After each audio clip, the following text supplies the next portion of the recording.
Hello, welcome back, World Religions class. We are continuing with our unit on Buddhism. Last time we talked about the life of the Buddha.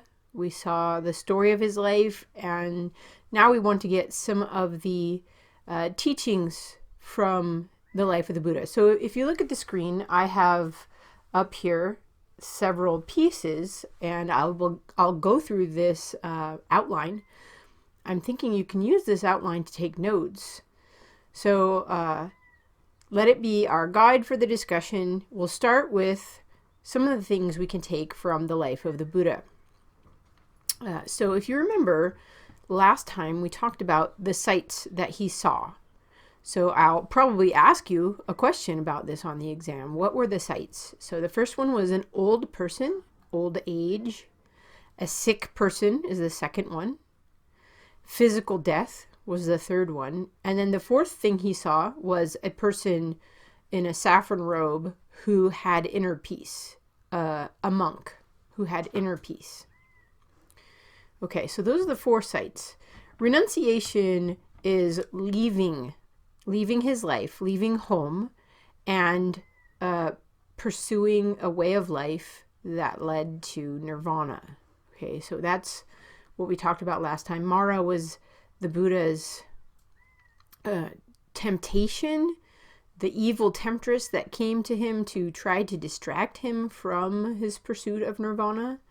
And then he gained a following, first his friends, then his family, and then others. And then Buddhism becomes a missionary religion, a universal religion where people go out and make converts to Buddhism.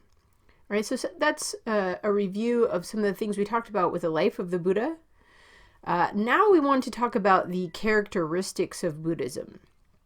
So what are some of the main characteristics? The first one we can talk about is the focus on suffering and seeking a solution to suffering. Remember the four visions: old age, sickness, death, and then a kind of peace. So this focus on suffering is a kind of pragmatic solution or response. Pragmatic has to do with practical life. It isn't going to be a speculative or metaphysical response like Hinduism was really interested in. Hinduism was talking about, what is ultimate reality like? What is real? Buddhism's going to turn away from that kind of metaphysical speculation, although there'll be a little bit. All right, so that's the focus on suffering. The second is that it is empirical. Empirical has to do with experience. Okay, so the way the Buddha came to nirvana was through an experience. Okay, so one knows one has reached nirvana through a special experience. And you can't explain nirvana to another person. You have to have the experience for yourself. So I once asked a classmate who claimed to have had this experience. I was like, so what is it? And he said, you'll know it when you get there. And I thought, okay, well, that assumes I'm going to get there, right? Okay, so the third characteristic you can see there is that it's the middle path.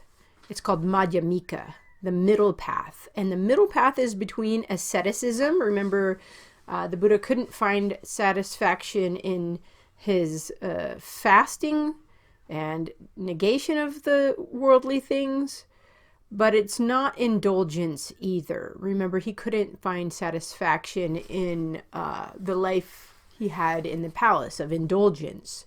So this is the middle path. The fourth point is that it is missionary minded. We've mentioned this before. Buddha taught for 45 years. And he taught anyone who wanted to learn. And this is in contrast with Hinduism, who, well, it isn't for everyone. It's based on caste rules.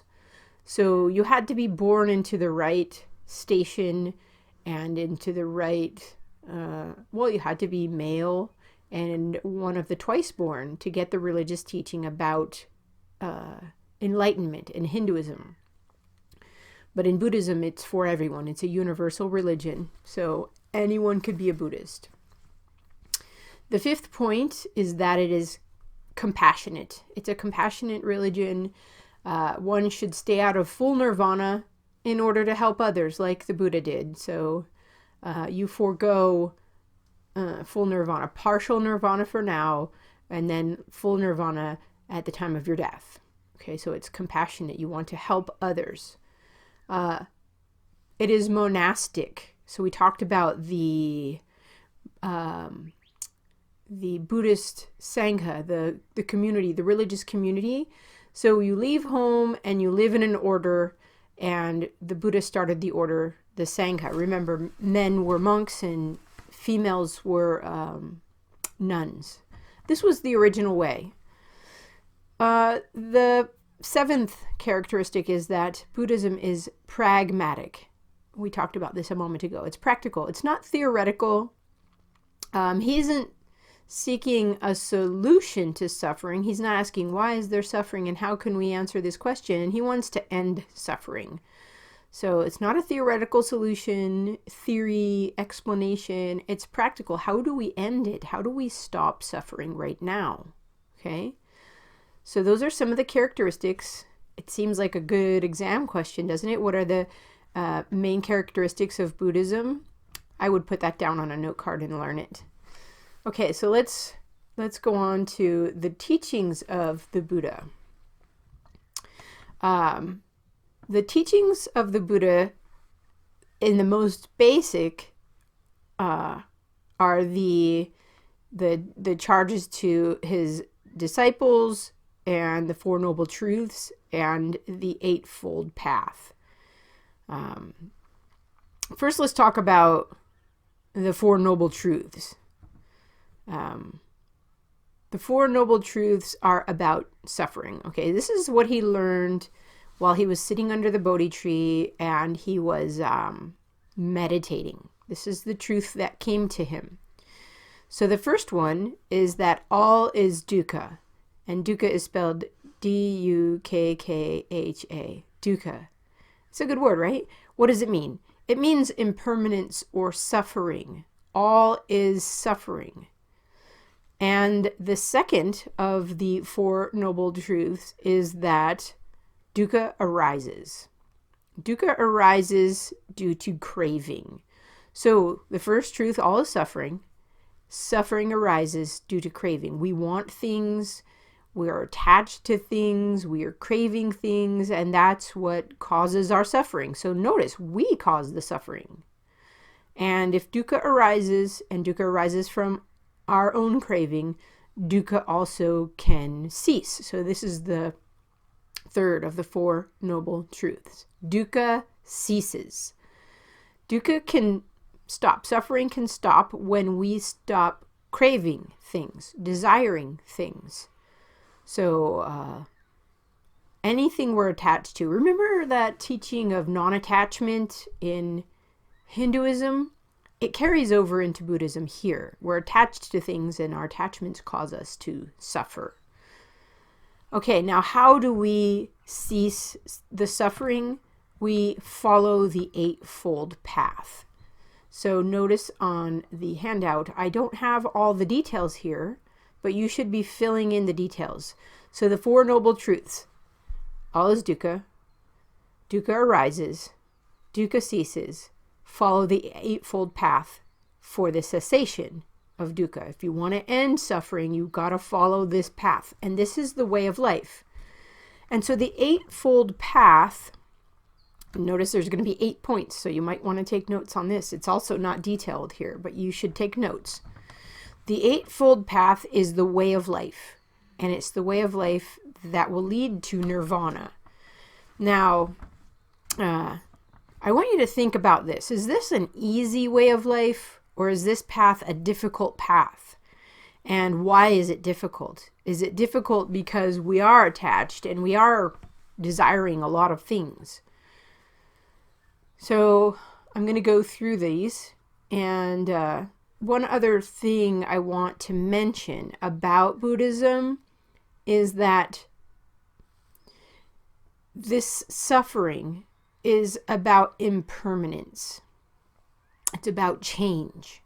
So in Buddhism, the metaphysics, which we'll talk about in a little bit, is that all is impermanence. There is no soul that is permanent. There is no matter that is permanent. There is no God that is permanent. This is called an atheistic religion. There is no God.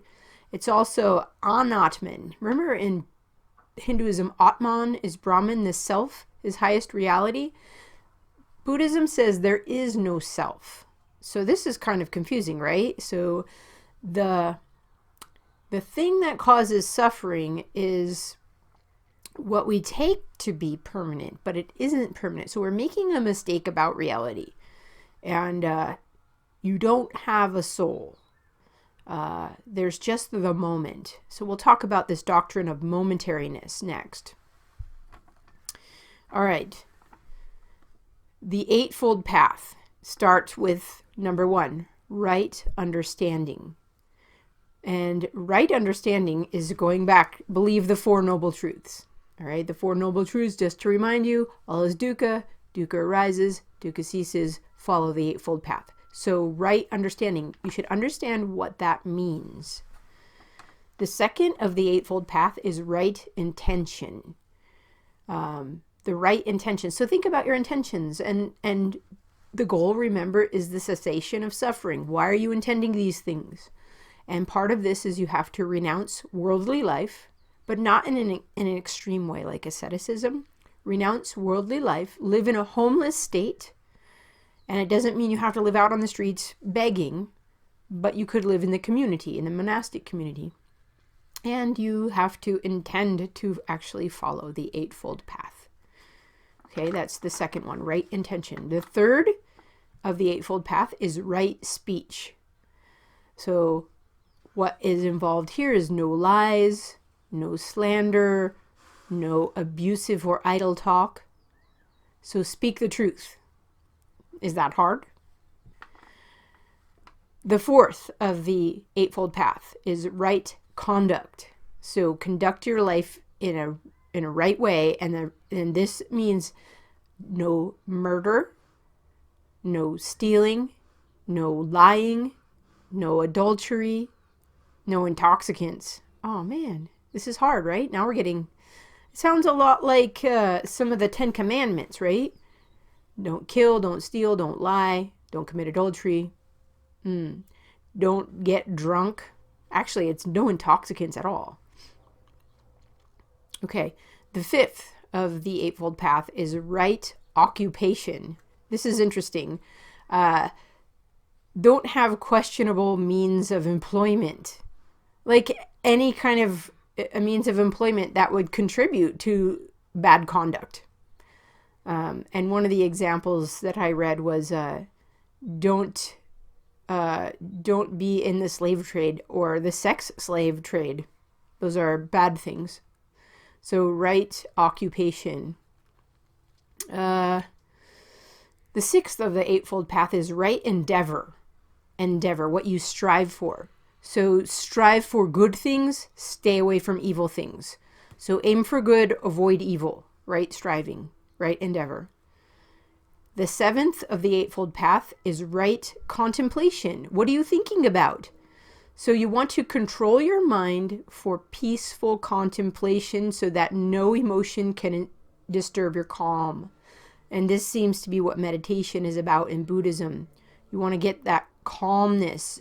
And this is hard because when we're agitated, that is because we're craving, we're attached, we're stuck in that way where we think this thing is going to make me happy, and in fact it's not. It's going to cause suffering. So right contemplation is thoughtfulness to maintain your calm.